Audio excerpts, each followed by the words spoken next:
when I met Dana, all he wanted to do was for me to predict his life expectancy. So LabCorp calls us at 1 o'clock, 1:30 in the morning, says, hey, we have a life-threatening alert on a patient. I was like, whoa, if you don't do what we're going to ask you to do for the next 10 weeks, you have a life expectancy of 10.4 years. He goes, dude, I'll do whatever you tell me to do. And his life expectancy? Almost tripled. Let's use Dana White as an example. Okay. Because, you know, the reason why I came across your work is because of a clip that, you know, involved Dana White. And I'm sure I know you get this a lot because I've seen you be asked about this in interviews. But for context for anybody listening, I don't know where I was or, no, I know what happened. My friend sent into a WhatsApp group a clip of Dana White talking about you. And that's the clip that made me go down the rabbit hole. Oh. I watched that clip.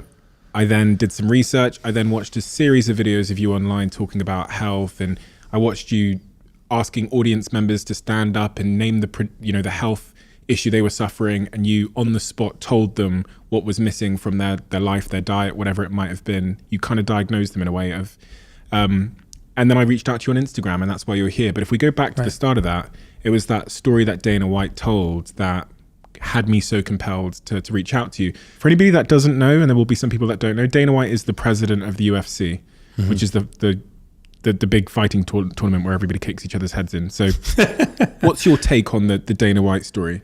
So Dana White is an example. I mean, he's just a celebrity example, but he is a shining example of the vast number of people, you know, men and women in his age category that have given up on the capacity to thrive. They've accepted that they have hypothyroid, hypertension, they wake up sore and achy in the mornings, that they don't have a response to exercise, they have a little bit of spare tire, they're brain foggy, they're on 3 or 4 medications. In his case, he was on 7 medications at the time, 3 of which were for blood pressure. He was on, you know, I think a thyroid medication. He was also on, he's been very public about this, by the way. And again, I have to say, I'm not licensed to practice medicine. So it was my clinical team that came up with the diagnosis, and I communicated it to Dana. I do train physicians to read blood work and genetic testing, but I can't practice medicine.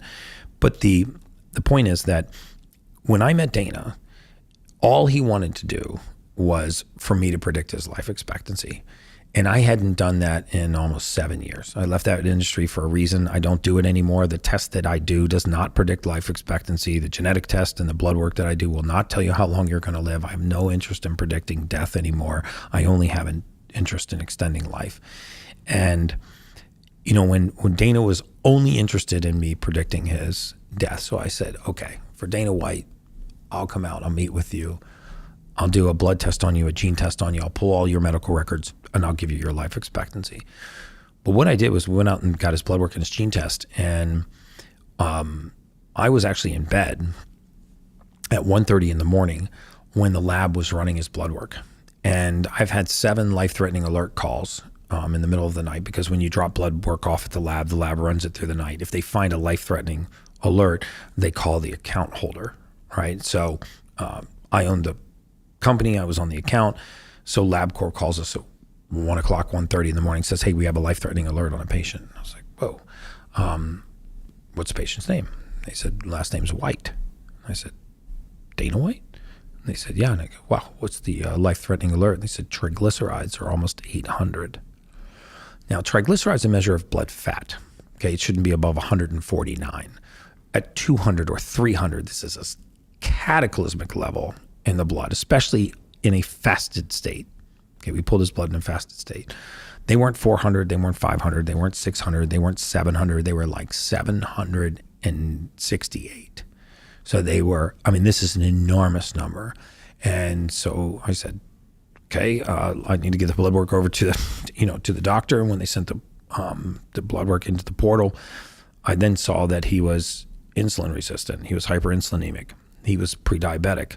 He had skyrocketing levels of cholesterol. He was hypertriglyceridemic. He was hyper homocysteinemic. This homocysteine that I told you elevates and causes the blood vessels to constrict. I mean, he had all of these conditions. I literally at that moment booked a flight for 7:30 or 8:30 in the morning to head out and see him. And because I said I need to go see him in person. And I remember, I think his assistant called me, and I was at the airport, and she said, hey, Dana wants to know if his life expectancy's in. I go, well, I'm on my way to see him, you know. And she goes, oh God, is it like that? I said, yeah, it's like that. And so I flew out to see him, and I sat down with Dana.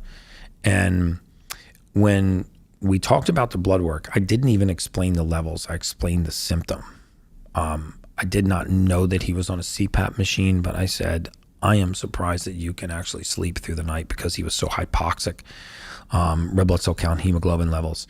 I'm surprised you can even sleep through the night without like just waking up, choking, gagging. He's like, dude, I'm on a CPAP machine. I wake up every night. I throw up in the middle of the night. I throw up so much I'm losing my voice. And I said, this level of claudication, triglycerides in the bloodstream, I'm surprised you can even bend down and tie your shoes. That's not painful to tie your shoes. Not that it's not restrictive to tie your shoes. It's not painful. Like, it doesn't feel like the skin's going to peel off your legs. And he went, what the fuck? I mean, he slammed his hand down. He was like, how did you know that? And I said, Dana, your level of brain fog and fatigue right now has got to be at a crushing level of fatigue. I don't know how. The only thing getting you through the day is your own stubborn willpower. And I'm surprised you can remember anything from 1 minute to the next. And his whole staff was like, dude, he's so forgetful. He passes out in meetings. He's sleeping in the planes. He's gagging, snoring. These were not things I necessarily knew about him. So I began to describe all the outcomes of these kinds of conditions. And I said, look, if you don't do what we're going to ask you to do for the next 10 weeks, you know, based on this blood work and the medical records that we pulled for the previous 10 years and the demographic data we pulled for 10 years, you have a life expectancy of 10.4 years. You know, for a 52-year-old man to realize that he's not going to make it out of his 60s, a big realization.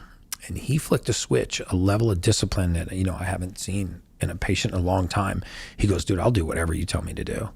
So we wrote a prescription ketogenic diet. I'm a fan of the keto diet. I don't think everybody needs to be on the keto diet, but by prescription ketogenic diet, we wrote a keto diet right down to the grocery list, keto reset diet.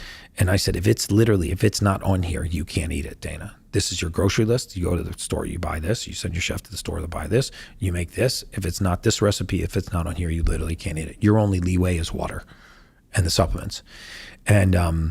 And we started a process of balancing hormones, controlling his glycemic index, of using amino acids to bring down his level of homocysteine, to actually try to fix the insulin resistance, to reduce his triglycerides.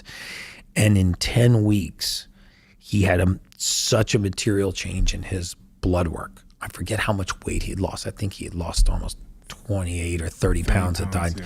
He's over 40 pounds now. By the end of the 5th month, he was completely off of every prescription medication he was on. He's down 44 pounds. He lost he's no longer using the CPAP machine. He no longer is pre-diabetic. He no longer has insulin resistance. He no longer has life-threatening levels of triglyceride. In fact, they're normal. His kidney function improved. His liver function improved. His immune system strengthened. He feels like a 35-year-old man again. His skin tone all improved. His blood pressure returned to normal. He's not on any blood pressure medication.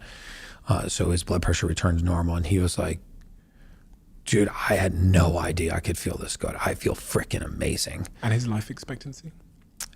Almost tripled. Almost tripled? Almost tripled. Just under 30 years. If you love the Diary of a CEO brand and you watch this channel, please do me a huge favor. Become part of the 15% of the viewers on this channel that have hit the subscribe button. It helps us tremendously, and the bigger the channel gets, the bigger the guests.